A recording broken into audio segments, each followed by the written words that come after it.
Μετά τώρα πάμε να φτιάξουμε χταπόδι στιφάδο. Με πολύ κρασί και αυτό. Τι θα χρειαστούμε?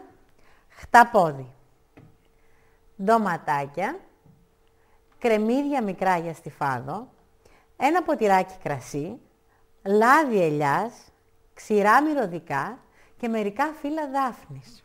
Να αρχίσουμε να το φτιάχνουμε. Εγώ δηλαδή έχω αρχίσει ήδη να το φτιάχνω. Γιατί? Έχω βράσει λίγο το χταπόδι και το έχω βράσει με λίγο κρασί. Χωρίς νερό καθόλου, Δεν βάζουμε νερό στο χταπόδι, βγάζει από μόνο του. Γιατί αλλιώς θα το βράζουμε και ποτέ δεν θα μαλακώσει. Και έχω βράσει και λίγο και τα κρεμμυδάκια μου. Τι κάνουμε τώρα? Ρίχνουμε το λάδι, δεν το καίμε. Εγώ ποτέ δεν σοτάρω τα φαγητά μου για να μαυρίσουν. Ρίχνουμε τα κρεμμυδάκια, είπαμε, τα έχουμε βράσει ελαφρά. Το χταπόδι θα το κόψουμε σε μικρά κομματάκια. Και τις κουκούλες από το χταπόδι, όχι μόνο τα πόδια. Βλέπετε πόσο πιο μαλακό θα είναι εάν το βράσετε. Και έτσι δεν θα περιμένετε για ώρες δηλαδή να φάτε αυτό το φαγητό. Είπαμε, καθόλου νερό στο χταπόδι. Μόνο λίγο κρασί. Γιατί το κρασί είναι αυτό που το μαλακώνει. Το χταπόδι σε συνδυασμό με το κρασί, δηλαδή γίνεται πάρα πολύ μαλακό. Ωραία, πάει και το χταπόδι. Θα το βάλουμε τώρα να σοταριστεί όπως είπαμε. Μαζί με τα κρεμμυδάκια. 1-2 λεπτά. Δεν θέλει παραπάνω, Τώρα θα ρίξουμε και το κρασί.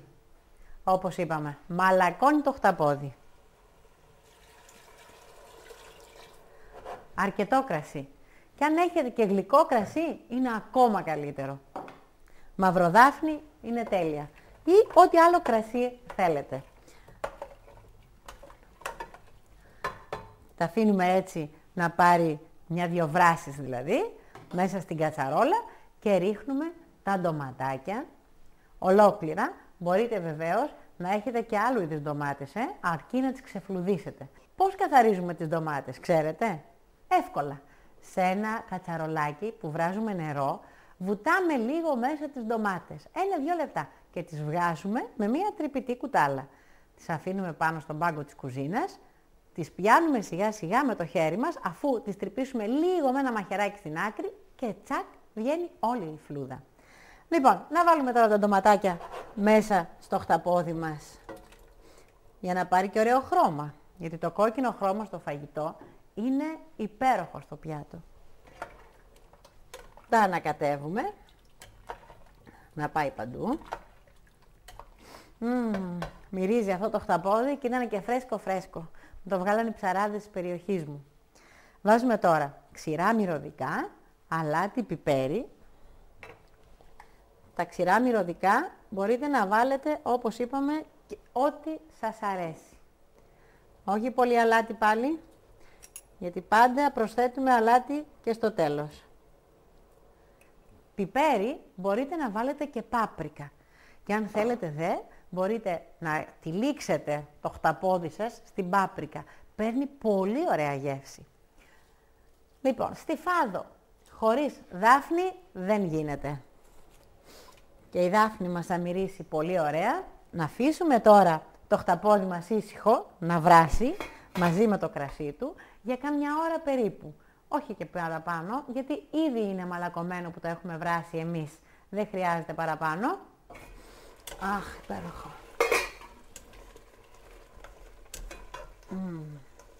Έτοιμο. Τι μυρωδιά είναι αυτή? Καταπληκτική. Σου σπάει τη μύτη που λένε. Είδατε? Δεν έμεινε σχεδόν καθόλου ζουμί. Το ήπιε όλο. Παίρνουμε τώρα και σερβίρουμε το χταπόδι και τα κρεμμυδάκια του.